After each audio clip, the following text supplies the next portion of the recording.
Hi, this is Jeremy Watkin from Phone.com and Communicate Better blog on it's a Phone.com Friday. We're here with coffee and customer service. I am drinking a Dasani sparkling water and enjoying it. These are new to me, but lime flavor. You didn't expect that, did you, Jenny? I did not. I'm blown away. Did you do either water or tea? And that's like sparkling water? All right. I'm totally thrown off. Can you guess what I'm drinking? What are you drinking? I'm Water. I got my giant jug of water. Well done. So the camera, never mind. What? Nothing. And you're Jenny Sue Dempsey, is that right? Last time I checked, yes. You, Jeremy T. Watkin. Yes, I have. He stands for Troy. So yeah, coffee and customer service. Man, I'll tell you, last week we wanted to do coffee and customer service, and we got to the end of the day, and we're like, we don't have time to do this. And then before that, we just looked so scary, so we just decided not to do it at all and post funny pictures. Oh yeah, that is true. That was a good one. So that kind of points to a challenge as customer service leaders. It's something that I struggle with all the time, needing to look at the big picture of customer service for our company, and you think in terms of how effective is our customer service as a whole for Phone.com. And I get stuck, I'll tell you, I get stuck in the minutia. People start asking me questions. We start finding maybe a thing that's wrong here, a thing that's wrong there. Start helping a customer, and we start, handling it on a case-by-case basis, and I completely lose sight of the big picture. How about you, Jenny? Yeah, absolutely, absolutely. It's like you want to, put the focus on the present and make sure that everything's taken care of, but yet when you do that, it takes away from that vision from that bigger picture, from the future things. The things you do now are going to affect that later. And sometimes, and this may sound really bad, but is it like if I jump to help a customer fix something, but I'm working on something that's going to benefit people in the future, like, is that the best choice to make? How do you make those choices effectively for everyone? It's really hard, really hard. I don't know how to do that, and I do it all. I think some of it is delegation. I wonder, like, for people that watch this, how many people are like us where they started in frontline customer service and worked their way up. If it's hard when you work your way up to let go of the day-to-day frontline duties and really just focus on management or leadership or whatever. It certainly, points to this need to constantly be empowering other people to handle some of these things. Obviously, we had a growing process to get to the point we're at, and by empowering them to handle some of these cases that we're doing, perhaps it helps them grow within the organization. Yeah. If we look back on things that when we were starting out, things that we were empowered with, things that we were trusted with, different tasks that we were given, and how we've progressed, it helps to see how we can do that for others. So it's actually a really cool place to be in. But when you're doing that and you're trying to do that for others, and then you're still trying to answer all these questions and they just keep coming in and it's never ending, you're not as effective in helping that other person. Yeah, sure, you got something taken care of right then and there and their problem is solved, but it's like, well, now my vision, my focus is off, and yeah, then your hair gets like crazy and you look like you stuck your finger in an electrical socket and you're like, oh my gosh, is it Friday yet? So that's how it goes. So here's the other side of it is I don't know if this ever goes away, but as customer service leaders within our organization, we're also the target for all internal customer service requests from all the people not in customer service. Mm-hmm. Whether it's programmers, upper management, whatever, they they often come to us to understand the systems that we're managing and supporting. That's sometimes hard to delegate away. Yeah. It might just be the nature of the beast. Yeah.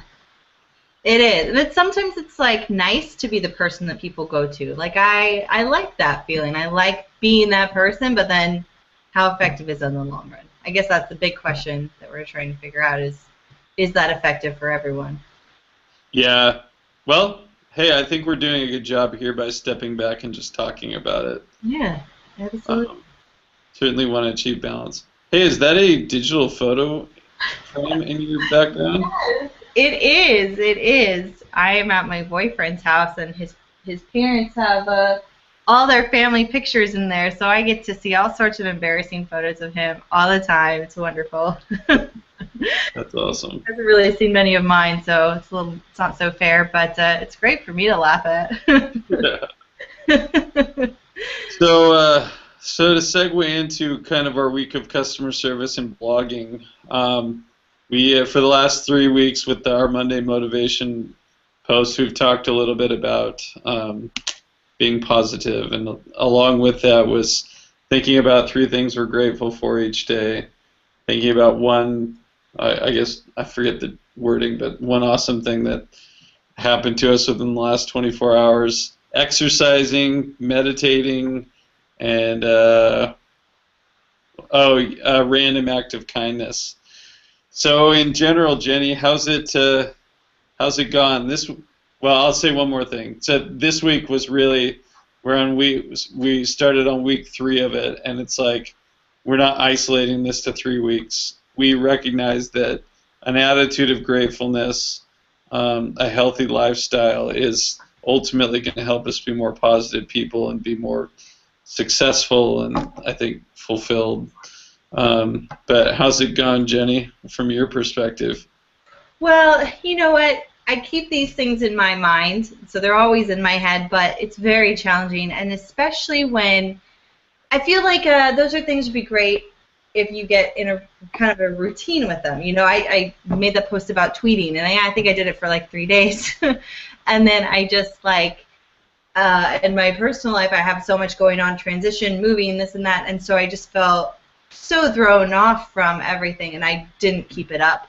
So I kind of use it as an excuse for all of those things, and yeah, but it's like I think about it, but I'm not actively like sharing it, writing it down, or all the other stuff that we kind of talked about in our post. So I'm not doing so well.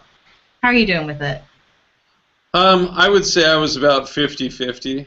I will say that I think the gratitude part was really cool.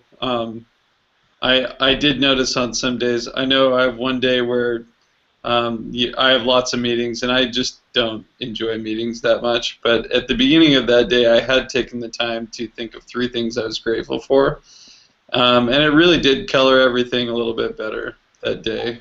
I know, and I think it really does have to happen at the start of the day. I know, I run a lot, and so it's routine for me to run at the start of the day, and if I don't, then it's going to be tricky for me to get that run in later in the day. But same with the gratitude.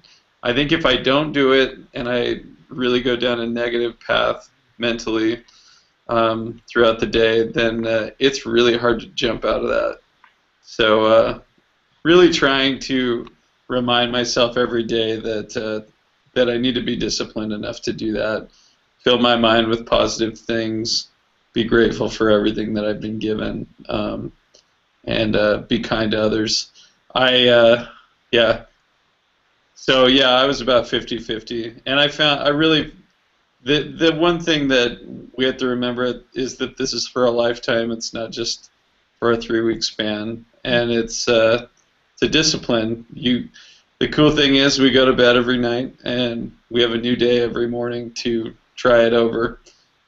Certainly, some days are better or worse than others, but that opportunity is always there, and it's nice to have that. Yes, well said.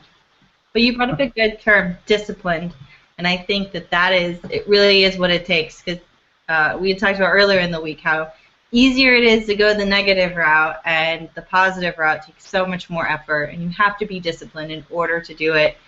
And that's hard. That's hard work. And if you're not willing to put in the time, then it's just not going to happen. Very true.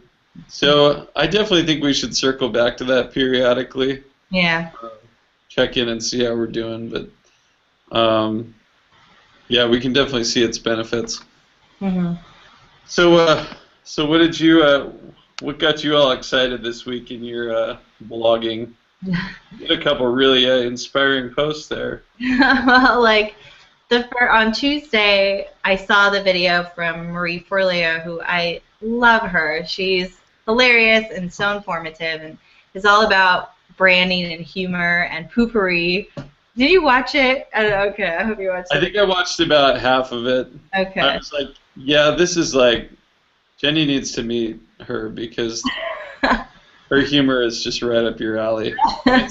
It's just goofy enough to like totally fit you. Yeah, I loved the connection that was made, and it made me think about all the other times with all other companies of how funny things, like ways to make something super boring turn into something funny. Like with BarkBox, I mentioned with them, when I contacted their support, they would always say, "Oh, that's awesome, no problem." And I was like, this is so funny, and it's so cheesy, but you know what? You remember those things. And the Pourri thing, I mean, people remember that, and it makes it funny. And yeah, maybe you have to return a product, but it's not, like, it's funny. And I think that like, humor sells sometimes, and it was a great post. So I was really inspired by that and how I can continue to do funny things like that. I try to make porting funny, number transferring, and write to customers in a cowboy tone of voice, and it's funny. I don't know if you've read my macros, but I do that. Ending the email with yeehaw. And my other post was one. I hope you realize that's a gift, Jenny. It's not. That is so unnatural to me that you're my guru for goofy emails and stuff. That is the greatest thing. Wow, thanks. That's really cool. The guru of goofy, and I'll own that. Definitely like to make it funny. Yesterday I did the webinar at the OWL themes. I will help you with your numbers. Where did that come from? I just thought it up. I don't know. People remember it. Oh my goodness. But on like a more like a professional note, I guess there was the other video that I posted about TD Bank in Canada and their ATM automated thanking machines. Okay, that video is like heartwarming, and it just got me thinking about all the different ways you could say thank you and show thank you to your customers if you can. Like, not everyone can afford all the things that they did, but there are so many other creative ways. Like, we have the customer appreciation station and just goofy fun things, and you know, that we've talked about before, ordering flowers, ordering a pizza for a customer, like random things, and just showing them that we totally actually care is way cool. And I loved that video. And yeah, but you had some great posts this week. You started off strong with your Monday motivation. You want to talk about that? Well, I already talked about that, so, but I want to talk about the one that's really near and dear to my heart. Yes. The pause and ask. Oh, can you do it? Can you do the bend and snap for us first before you jump into that? No, I better not. Dang it. Maybe people. Everyone tuned in for that. Wow, if we get more than one viewer, I will do the bend and snap. Right now we're at 0. I'm going to text everyone right now to tune in. You probably, yeah, feel free. So I was, that didn't even occur to me when I wrote the post in the evening, and then I was like, oh, I love Legally Blonde. Let's somehow pull that in. No, but the pause then ask. So the gist of the post is I took my son to swim lessons last Saturday, we had this reminder card from the swimming pool saying what time his lessons were, and we showed up right in time for the lesson and found out that they had written down the wrong time. I didn't know it at the time. I thought maybe I read the card wrong because I didn't have it with me. But we were going to have to wait 45 minutes. So I asked the guy, I was like, hey, can my son just swim until his lesson? Which would have been totally fine. He's like, no, sorry, we can't do that. You got to wait. So then I went and called my wife as we're sitting waiting by the pool, and I'm trying to figure out what to do with a 6-year-old sitting next to a swimming pool. And she was like, the card says 11:10. And I was like, oh, that's not cool. I need to go say something. So I went back and I was like, hey, you guys wrote down the wrong time on our card. Otherwise, I would not have shown up this early. Can you just let my son swim? I don't know if you've ever tried to occupy a 5-year-old. He's actually 5, not 6. I don't know if you've ever tried to occupy a 5-year-old for 45 minutes next to a swimming pool on a hot day, but it's not easy. And he still was like, well, then you're going to have to pay to use the pool. I was like, wait, I already paid for lessons. Finally, he did the pause then ask to see if he could break their policy, and he asked his supervisor, and his supervisor was like, sure, let him swim. So fine. I mean, the fact that I had to push back 3 times is definitely a problem, but it's important as customer service folks to recognize when a customer is pushing back, and take a moment to get a second opinion if you're not ruling in their favor.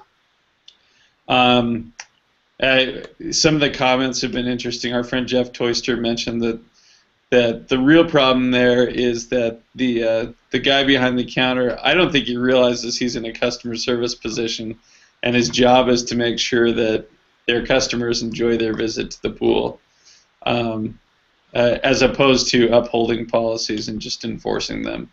So that's interesting to think about, that even more than just pausing and asking, we really need to be at the point where we're empowering our customer service folks to delight customers. And, I mean, little things like that where, oh, we made a mistake, fine, sure, go use the pool. We're so sorry, and would have made all the difference. So, but yeah, so that's the bend and snap of customer service. Yeah, I love that. I love watching that. I was like, man, now I need to go watch that movie again. But I know. What's up? Go ahead. I was just gonna say, even if you had still gotten the time wrong, you read the card wrong or something, and it did have the right time on it. Even in that case, I would think that they would still do the same thing. You're there, you misread it, mistake was made. How can they still work and make it better? You could go somewhere else to take lessons. How could they make it better? So either way, they definitely should have been a lot more open. But another thing that I was thinking when you were talking about that is how many people in the service industry are not empowered to think that they are in customer service. Like, what types of roles don't seem so obvious? Like, I know my sister is a mechanic, and a lot of the times people in that role don't think that they have to do anything with customers. They think, oh, I just fix trucks. That's all I do. But it's like, no, you actually are working for a customer, and you have to keep them happy. And there's so many other roles like that aren't so obvious, but we're all in customer service one way or another. And it goes back to that training. How can you train and empower those people to understand that? Definitely. Yeah, that's been rolling around in my head a lot too, Jenny. Yeah. Just this idea of all of these roles need customer service training.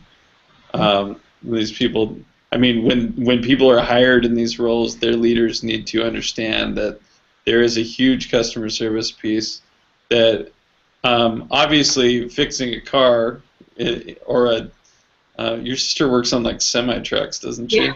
Buses and fire trucks and yeah. Yeah, so I mean, in her case, obviously she has specialized skills to work on those things, but she also has to have customer service skills as well. That's we've both written about our mechanics and how the ones we like actually have good customer service skills. Yeah. They do things like remember our names, and they don't expect us to understand concepts we have no business understanding, and they'll explain our bills to us and call us when our car is ready, all that stuff that seems so simple. Yeah. No, it's so true. It's so true. Great, though. So, yeah. That's the weekend customer service from our perspective. Yeah. It was a great week. Busy, great week. Jenny and I have a great technique at the end of meetings because they get so awkward that we'll pretend like we're asking a question and then just hang up on the person. It's fun. It helps with the awkwardness. What's going on right now? So, if you are watching our hangout, please take a moment to comment or share with us about your week in customer service. What are you learning? What do you have to teach us? You go. Sorry, or just say hi. Or just say hi. We love interacting with you. We learn so much from our fellow bloggers and colleagues and everybody that chooses to interact with us. So we value you so much. I should write it on the board. I will write it later, the things I'm grateful for. And you can still tweet #AttitudeOfGratitude. Maybe I'll tweet that in just a minute. But yeah, don't be shy, and have a terrific weekend. Jenny, any good plans for the weekend? Going down to the shore, the Jersey Shore. Looking forward to that, as long as it doesn't rain. I think that might rain, though. What about you? Snooki. I will. I'll let her know you say hi. Well, we're going to stay cool over here. All right. Well, have a great weekend. You too. Have a good one. Bye.